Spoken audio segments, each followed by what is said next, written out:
Coming from Buffalo Head Testing. Central. We've got a problem. We're coming from the Craig Boddington endorsed outfitter program at Eland Safaris. Everybody, get your buffalo on. Is that what they call it? Uh-oh. Jeez, he's throwing his mic on the floor already. I think you're supposed to be on there. Yeah. That's just so, when we knock it off that you go, "Ugh," Okay. Well, when I started back here about 10 years ago, I was about 120 pounds. I'm up to about 300 now. If it flies, it dies. If it crawls, it falls. If it's brown, it's down. Whack 'em and stack 'em.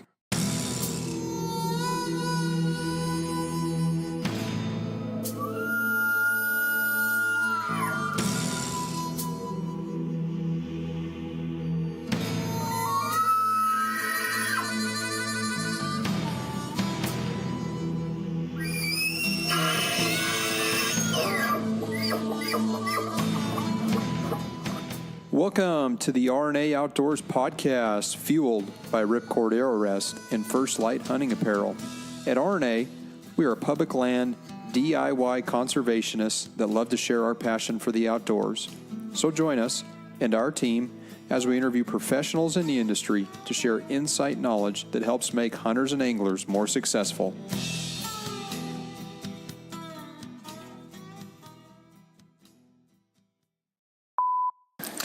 All right. Oh, we're sitting here Gentlemen. at Eland Safaris in the Limpopo region, kicking back, relaxing after a awesome lunch. Man, I'm Has there telling been you. any food yet that has not been phenomenal here? Well, I can almost guarantee that I've gained about 5 pounds. Well, okay. There's nothing wrong with gaining a little weight. Well, I'm trying to not gain weight. Imagine not gain working weight. here and eating like this all the time. Yeah. How's that work out for you?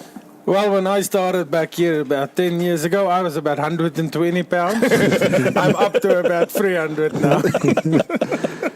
So without much further ado, we're bringing in Petrie, who is one of Alex's PHs here at Eland Safaris. I've been fortunate to... Come on. He's the number one PH He here. is We already the know PH. I should say that because I've been spending the whole last 5 or 6 days with him in a blind, and it's been fun. It's been I wondered very why you enjoyable. both had smiles on your face most of the time. I mean, geez, oh, criminy. Well, we've been why is that? You're whacking- smirking right now. There's a story that just popped into your We've head. been whacking and stacking, Yeah.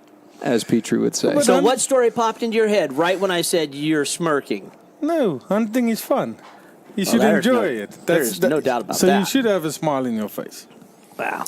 Well, you guys had a fun morning, I understand. Yeah, we did. You went to the Unbelievable morning. infamous baboon blind with the nice, big, huge shooting hole. So I know exactly what you're talking about. The 4-inch by 4-inch slit.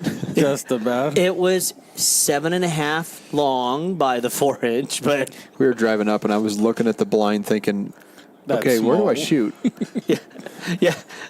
How come the tomatoes are on the right side and the left side? Yeah. How am I going to shoot through the little slit? No, it was a really eventful morning. We got there, and we got set up and set out a couple cameras, and probably within 25, 30 minutes, yeah, 20 we could hear them. We could start hearing them. really? That's kind awesome. of chattering. And then the female came in, and she was very skittish, as Petrie said. She's lost a few boyfriends, I think, at the at the tomato pit.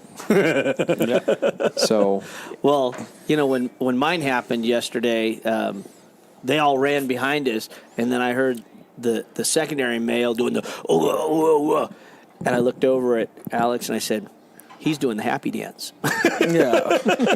He's the real boss happy now. dance. Because the boss man be dead, and now it's time for number 2 Yeah. to take its place. So yeah. anyway, So we basically, with about 25, 30 minutes, the female came in, and then, we continued to hear kind of some chatter.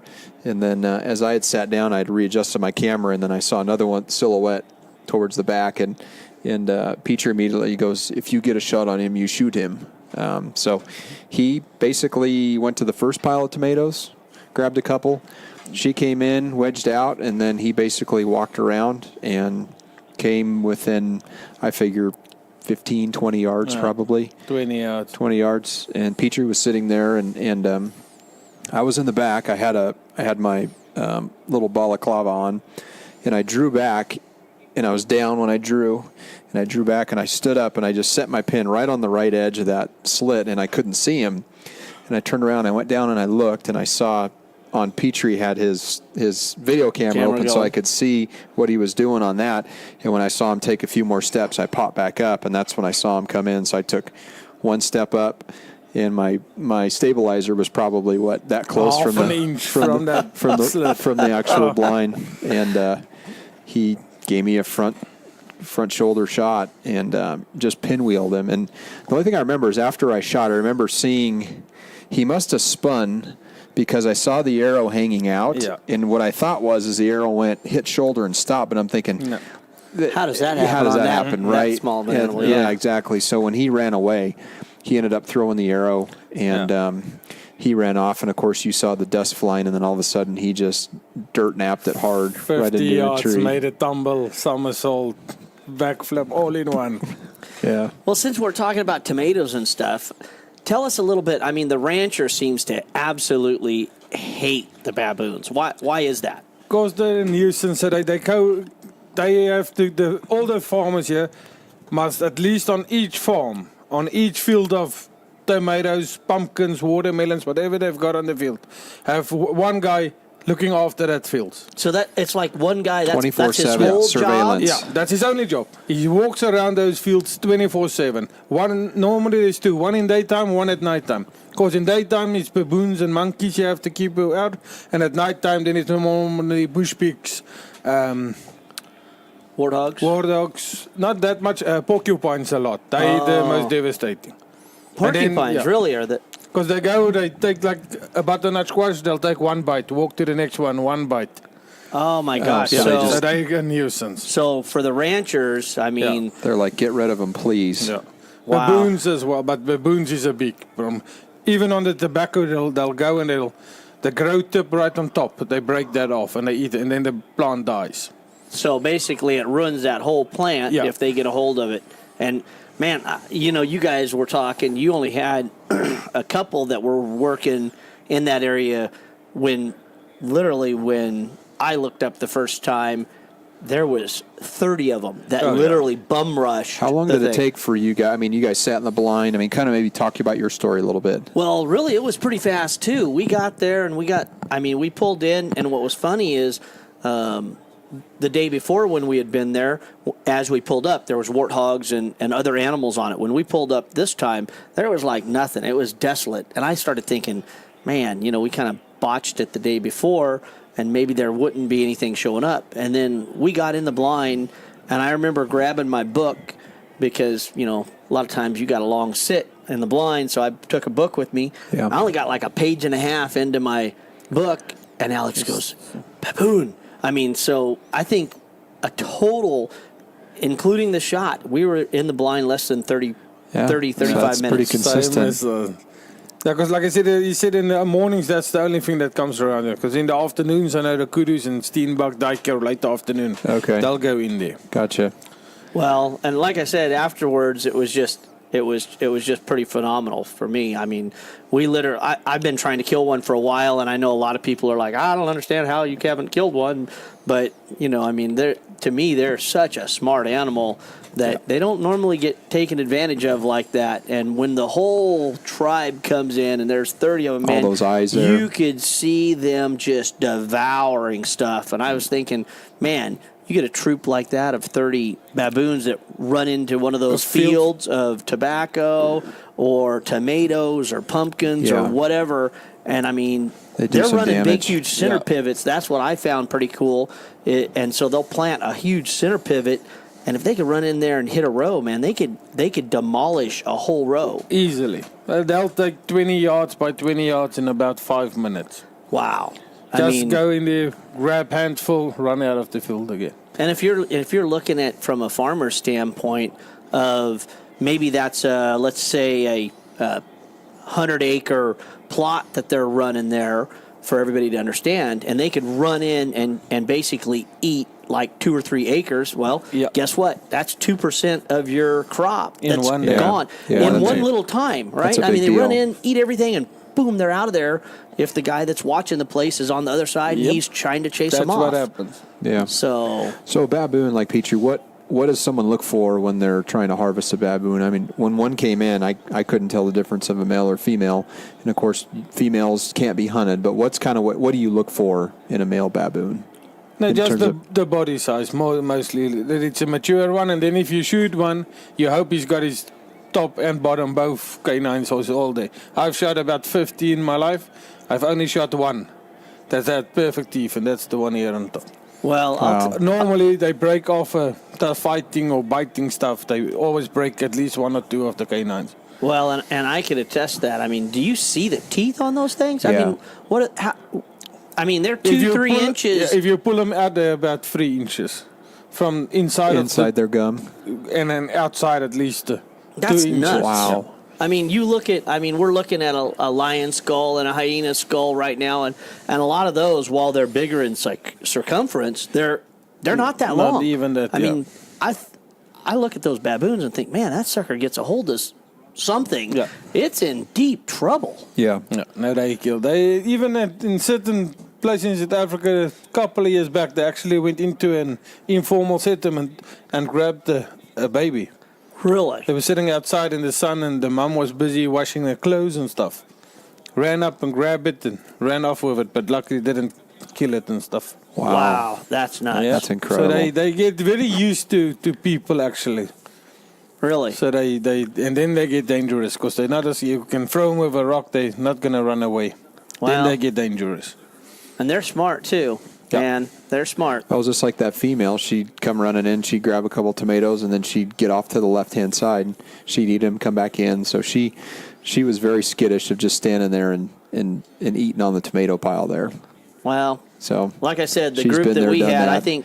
I think the big male that we had really felt comfortable, and there was a sub male that was in the group too. Which, when the big male left, I was thinking shoot number 2 is what I was thinking, because I didn't want to pass up on the opportunity. Yeah. But at the same time, the big male came back in. But it's also interesting. So I harvested the biggest male out of the troop. My assumption is that the second male now will basically be the lead male for that troop. No, what they do, there's actually a lot of disorganization inside of a group. Then they say you actually mustn't always shoot a big one, because now there's 10 sub-adult males. Okay. Because if there's a leading male there, he does all the breeding and all that. Oh, really? But So the other ones. now he's dead. Now 10 of the sub-males, they all started breeding till one gets dominant again. So they actually reproduce much faster. Oh, Once okay. you take out the big alpha male to say that. Wow, that's crazy. It's like a free-for-all then. But you kind of think about like a herd of elk. I mean, you got your herd bull that's going to breed 20 cows, and those satellites are going to get their butts kicked, right? Yeah. Unless Now they you might kill find one. They might find. the herd bull. Now 4 or 5 of that satellite bulls moving quickly. Everybody tries to breed till somebody comes and kick him out again. Sure. Yeah. That's the same concept. Interesting. Same, yeah. I didn't think about that. Well, cool. That's okay. I still shot the one that I was going to Yeah. shoot. I was We all happy. do it. The biggest one you see in the group, you Yeah. shoot them. I didn't even know what to do. The one advice I got, listen to your pH, and Petrie said, if you get a shot on that one, you need to take it. So Yeah. he gave me the doorway. So Petrie, maybe tell us a little bit about yourself. You've been at Eland Safaris now, 10 years you said? Yeah, in February next year it will be 10 years. So that's obviously you've spent a lot of time here. You've seen a lot of hunters and clients come through. But I don't know, maybe just tell us a little bit about yourself, from maybe in the younger days when you started hunting and, kind of to where you're at right now with Eland Safaris. Yeah, I started hunting when I was 9 years old with my dad going along, tagging along. Was about 14. I started to go with one of my friends. That's where my love really grew for hunting. Down in Cape Kimberley area of South Africa, Northern Cape. That's where we started off. They also had a hunting outfit, hunting with overseas clients. And that's where I had interaction with them and see how they do run their business and stuff. In South Africa, you have to be 21 to become a professional hunter. So when I was 18, I left school. We finished school. I went to England and played rugby there for a couple of years, and then I came back and I did my Professional Hunter's course, which is normally a nature conservation, our fishing game. Your fishing game, we call it nature conservation. You have a written exam, and then you've got a practical exam, tracking, skinning, shooting. Okay. And So then you do that. what's the time frame to become a PH or a professional hunter? The final course is a 10-day. There's like a professional hunting school in South Africa. The final course is a 10-day course from 6 in the morning till 6 at night.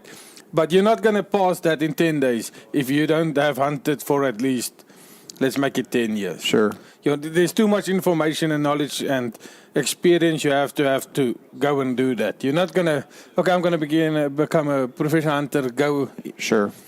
It doesn't happen overnight. No, it takes time. Yeah. What they now want to do, they want to make a 2-year apprenticeship. Like in all the other countries in Africa, they actually do that. So you first go and learn from somebody else. Now you go and learn before you take the test? No, you can do the test, and then after that. Because you get 2 kinds of professional hunters in South Africa. They call it one with a restricted license and one with an open license or a Big 5 license. Okay. As soon as you get your course, then you will that makes you a restricted PH. That means you can only hunt plains game. You can assist on Big 5, but there must be a regular PH. open PH with you.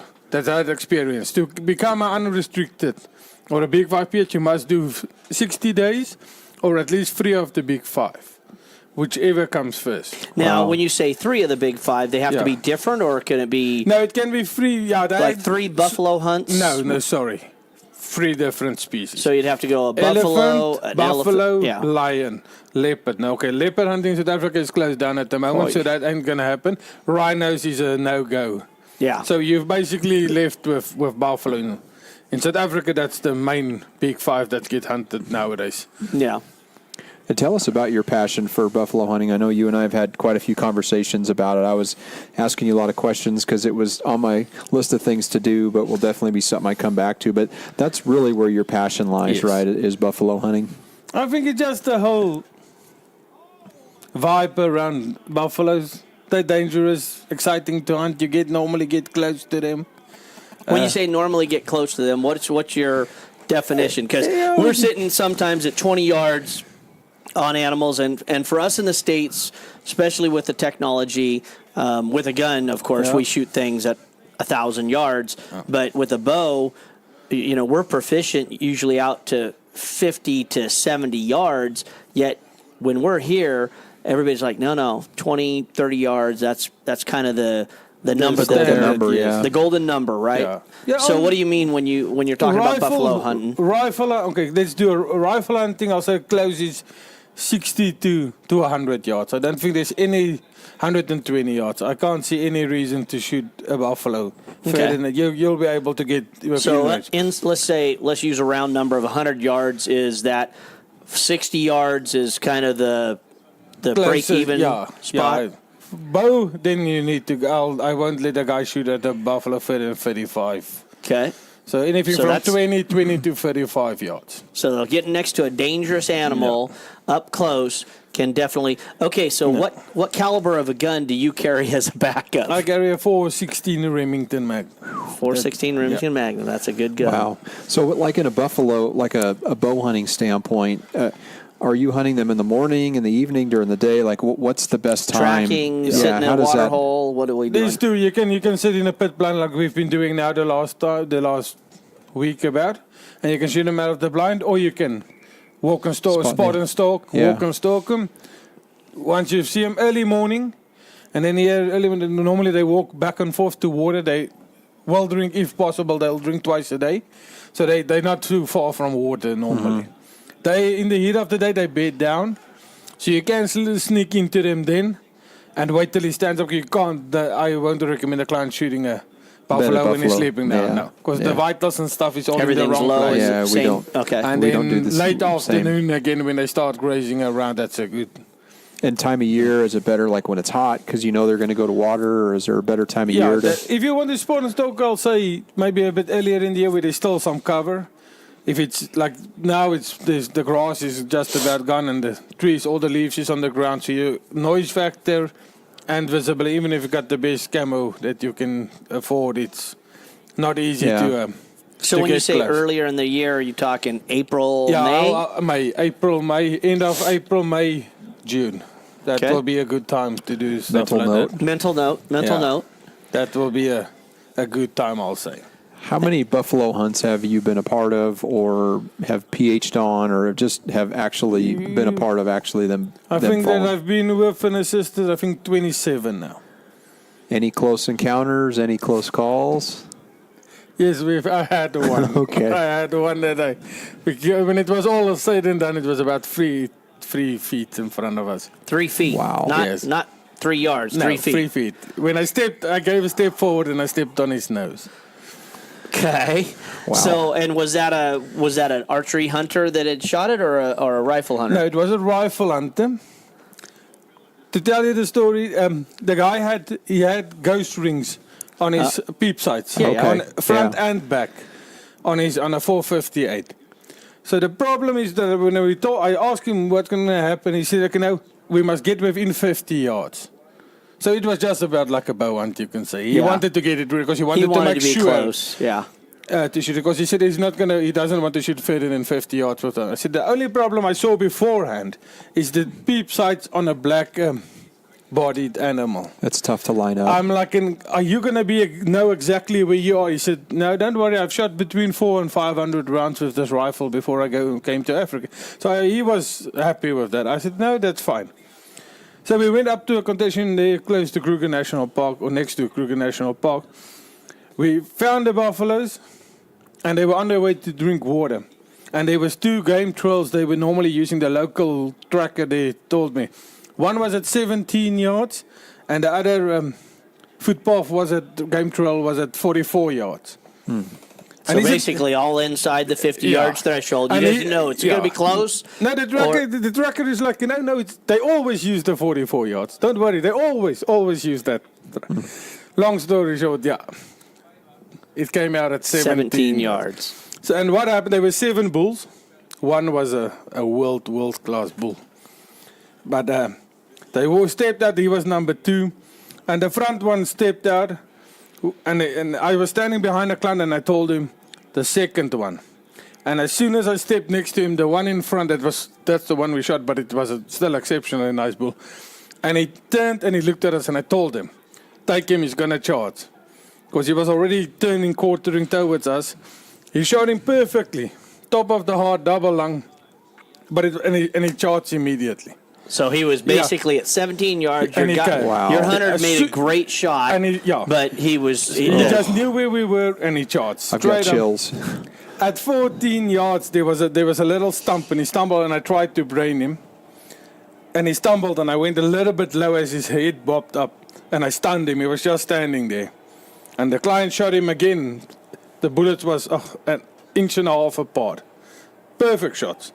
And he reloaded, and he came still charged, and he came up, and the client was standing right next to me, and as soon as he put his head down to hook me, because I was the closest to him, the client shot him through the horn, and just here through the neck, just grazed him.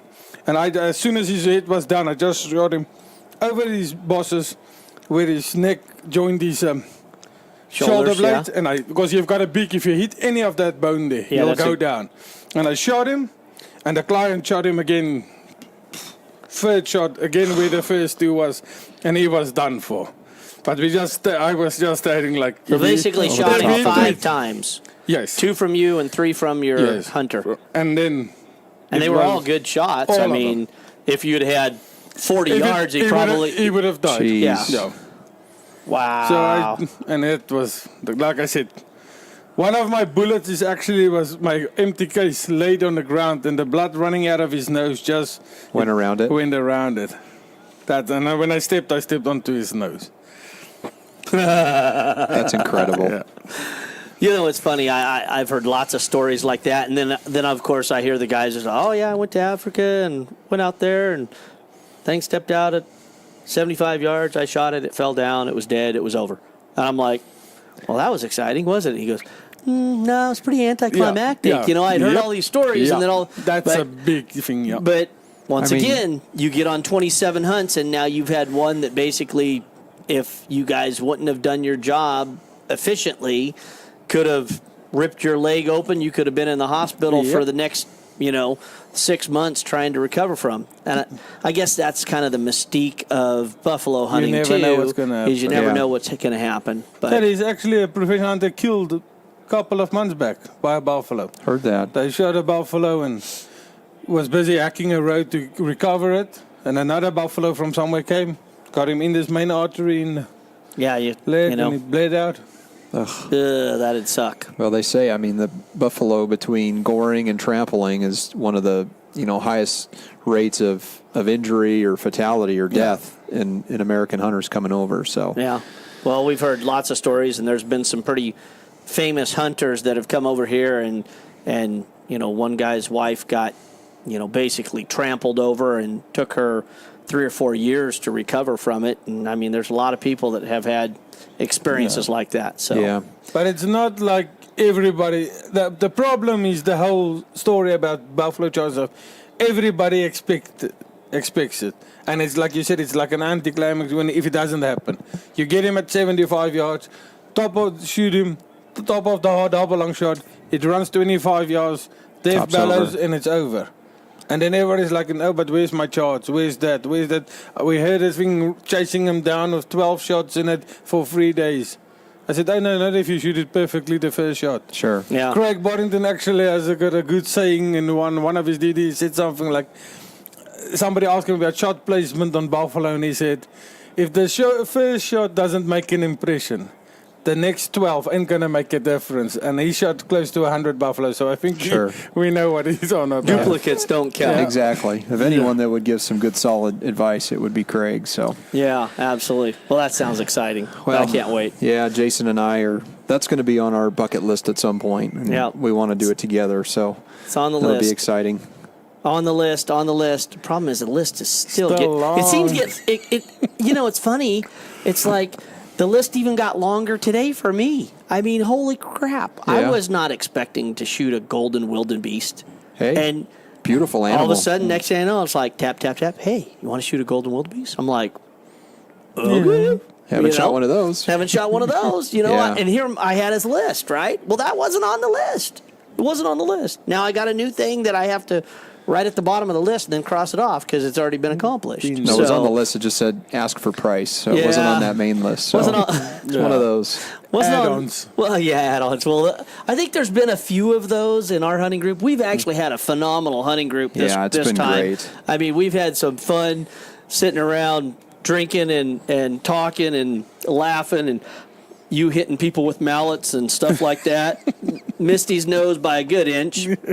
Doing the hopscotch and a dance. You guys are going to have to come to Eland Safaris to understand what I'm talking about. Yeah, absolutely. But at the same time, really, our hunters have just been out, and we started the funny running joke of Cowboys versus Indians, and Cowboys kind of took a pretty demanding lead to start off with, and Indians kind of bobbled a little bit, but then the Indians took on a pretty good run there for a couple We of days. actually figured out where to hit these animals because we were trying to desensitize ourselves from all our North American animals. But Our North American habits. Now we're going to have to go back to it here in a couple of days. Exactly. And then all of a sudden now it's like everybody's in the zone, and you can see it's like, man, it's been a hell of a fun run. Yeah, So, the salt room is going to look pretty impressive, I think, Oh, by the yeah. time we get out of here. Trophy pictures is going to be good on Monday morning, I think. yeah. No, it's been a Well, lot of fun. And we still got this afternoon and tomorrow. You're gonna go out and do a night hunt tonight, Yep. which I think I'm gonna come along because I freaking love that. We'd love to It's have such you a there. different experience, and it's so neat seeing stuff, and it's really hard to explain until you go and do it. And people on the podcast from America might be going, oh my God, you guys are going spotlighting. Well, guess what? That is part of African culture, right? I mean, when they want to manage animals and they're looking at trying to get stuff out of the farmers' fields, you know, those farmers are going to do one of two things. They're going to either poison them or they're going to have somebody get rid of them. And so we're actually doing a service to the rancher to help them out while having a fun experience, and it's perfectly legal to go out and do it. Yeah. So it's a kick. It's different, you know. Life is about experiences, and this is one of them. Well, that's all pretty Africa cool. is different. Africa's not everything I envisioned it to be, but it's so much more than what I thought it would be. You know, just being here on my first trip, and I've been fortunate to spend the last week with Petrie, and we've said a few words, and we haven't said a few words because part of this thing is that's it. I have to tell everybody, these guys have been like, he's hilarious as soon as he's out of the blind, and then I look over at Lucas, and Lucas says he doesn't say 3 words when we're in the blind. He's quiet, but one thing he says is business. You can't talk, you know. And you have to separate the two, and I really respect that of him because I think to give your hunter the best possible opportunity, you can't be in there rattling your chair and playing on your phone with your sound on and all that kind of stuff. I totally get it, so I really appreciate his patience that he's. I don't know. That's me. not what it sounded like the first 3 days. I'm just being well, real we were honest. heckling each other at first, and. It just goes. We were just kind of setting the tone a little bit, but it's been fun. It's been much more of a experience than I'd ever thought I would ever dream of. So, if they want to get a hold of Eland Safaris and they're thinking about doing a hunt, how do they get a hold of you guys? We've got a website, Eland Safaris, or you can email Alex Thompson, the owner, at info@elandsafaris.co.za.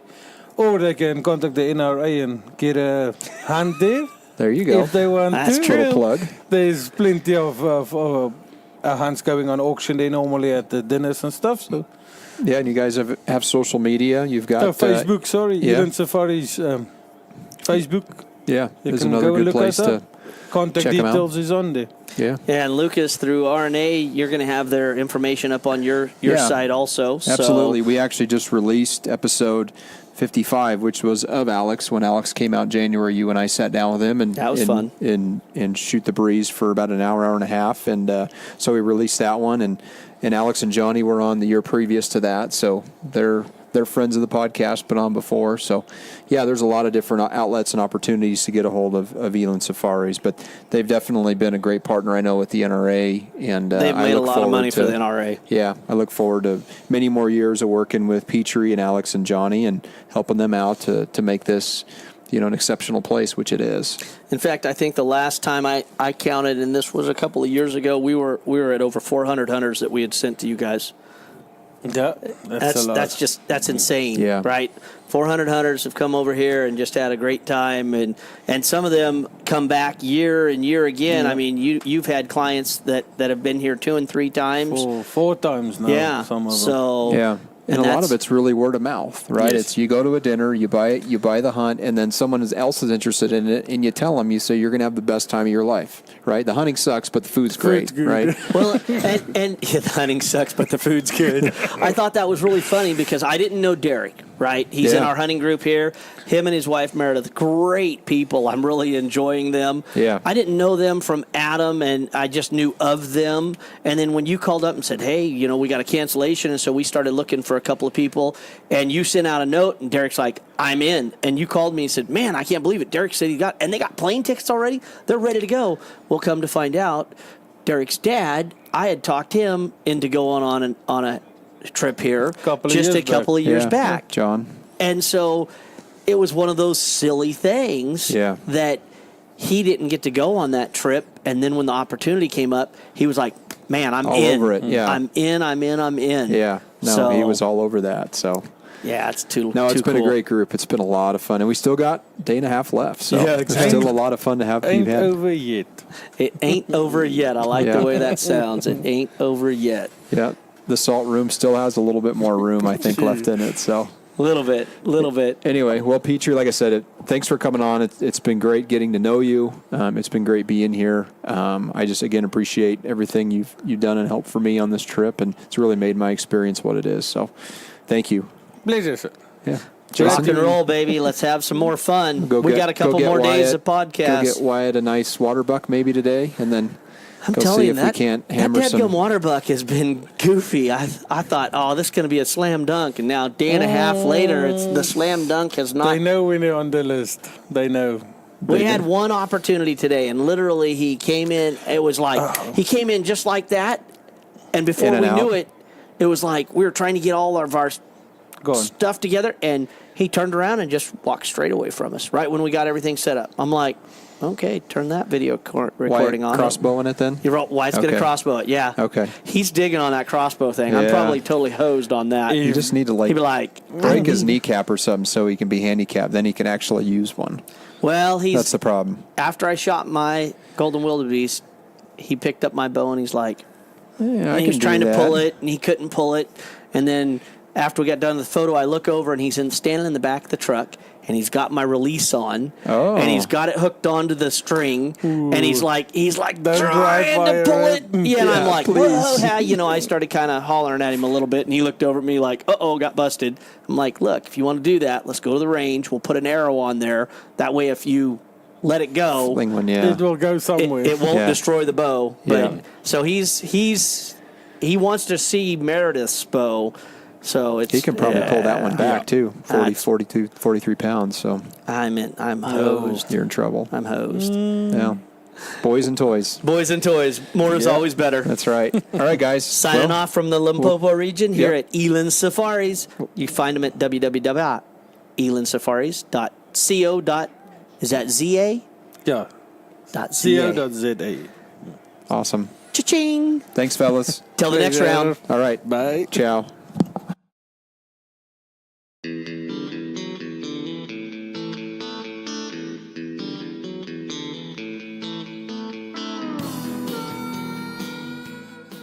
Hey everyone, this is Lucas Paw, host of the RNA Outdoors podcast.